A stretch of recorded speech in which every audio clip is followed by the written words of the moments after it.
मनीषा जी, हरियाणा से।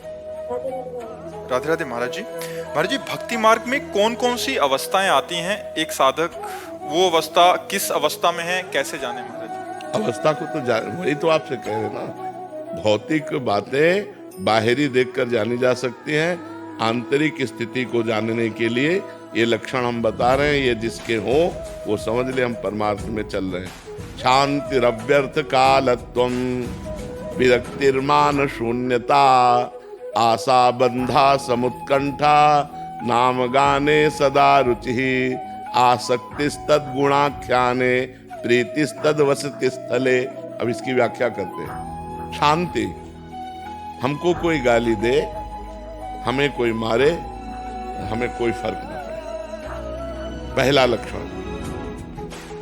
जब भगवान कपिल देव जी संत का लक्षण बताते हैं तो उसमें भगवान तितिक्षवा कारुणिका, पहला लक्षण तितिक्षण।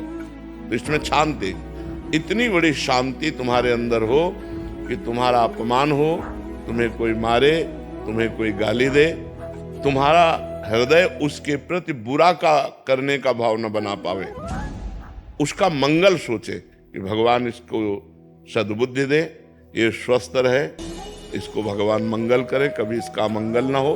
किसके प्रति?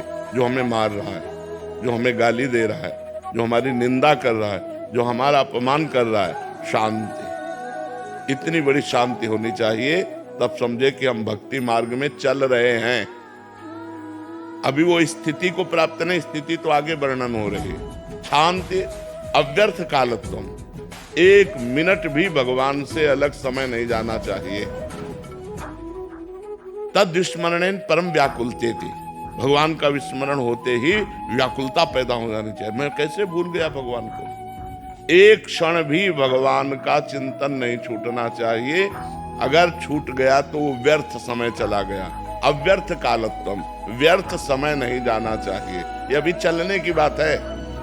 शांति अव्यर्थ कालत्वम, विरक्तिर, लोक परलोक के भोगों से वैराग्य, किसी के भी भोग भोगने की इच्छा नहीं। ये जो भक्ति का साधक है उसकी जो ऊंचाई होती है वो होती है विरक्ति। और फिर मान शून्यता, अपने में कोई सद्गुण ना देखना, अपने को अधम और नीच मानना और दूसरे में सद्गुण देखना। स्वयं अमानी रहकर दूसरों को मान देना, दूसरों का सत्कार करना, लेकिन जब अपना मान हो तो दुख होना कि मैं इस योग्य नहीं हूं, मैं तो नीच हूं, मैं अधम हूं। अमानिना मान देना, कीर्तनीया सदा हरे, जो सदैव भगवान का चिंतन करते हुए अमानी रहता है, दूसरों को मान देता है, वो भक्त है। मान शून्यता, शांति अव्यर्थ कालत्वम, विरक्तिर, मान शून्यता, आशा बंधा। अब उसके अंदर स्थिति आई, इसी जन्म में मुझे भगवत प्राप्ति हो जाएगी। जब ये लक्षण आ गए तो ये लक्षण आ गया, स्थिति आ गई, आशा बंधा, इस जन्म में मुझे भगवान मिल जाएंगे, इस जन्म में मेरा काम हो गया, मेरी भगवत। जैसे अपने लोगों के हृदय में अभी थोड़ी कि भगवान दर्शन ने हमारा पता नहीं कल्याण हो कि ना हो, बिल्कुल अटैची लिए तैयार है, जब बुलाओ सरी छोड़ो बस गए। आशा बंधा, दृढ़ आशा हो जानी चाहिए कि इस जन्म में मेरा काम हो गया, क्योंकि शांति अव्यर्थ कालत्वम, विरक्ति, मान शून्यता, जब ये लक्षण आए तो एक महान स्थिति आ गई कि अब इस जन्म में मुझे भगवत साक्षात्कार हो जाएगा, मेरा काम हो गया। समुत्कंठा, हर समय एक आनंद, एक अद्भुत आनंद।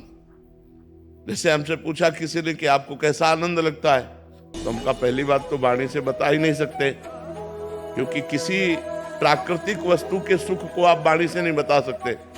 जैसे आपको एक रसगुल्ला खवाया जाए, कैसा लगा? आप कहोगे मीठा। कैसा मीठा? बहुत मीठा।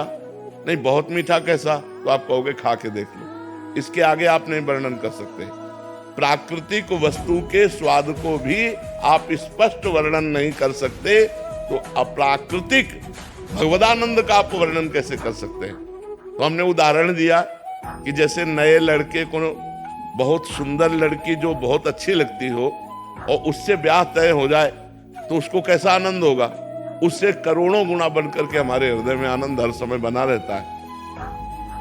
इसीलिए किडनी फेल हमको दुख नहीं पहुंचा पाती। हर समय भगवद आनंद, समुत्कंठा, हर समय एक उत्कंठा भगवान से मिलन की, एक भगवान के चिंतन का अद्भुत आनंद। नाम गाने सदा रुचि, भगवान के नाम में इतनी रुचि हो गई कि त्रिभुवन की राज्य लक्ष्मी दे दी जाए तो भी नहीं छोड़ सकता। आसक्ति तद्गुणाख्याने, जिसके पास बैठ गया भगवान की चर्चा शुरू हो गई, वो भगवान की चर्चा सुने और कहे बिना रह नहीं सकता। और प्रीति तद वसति स्थले, जो भगवान के अवतार लीलाएं हैं, जैसे अयोध्या है, मथुरा है, काशी है, द्वारिका है, वृंदावन है, इनमें उसकी प्रीति हो जाती है। मेरे भगवान की नगरियां हैं, मेरे भगवान के धाम, पवित्र स्थानों में उसकी आसक्ति हो जाती है। बार बार जाना, दर्शन करना, रहने की इच्छा करना, ये पवित्र भाव उसके अंदर जागृत हो जाते हैं। यदि ऐसे भाव आ जाए तो जान ले भक्ति संपूर्ण अपना रंग जमा चुकी है। किसका प्रश्न, समझ में आई बात?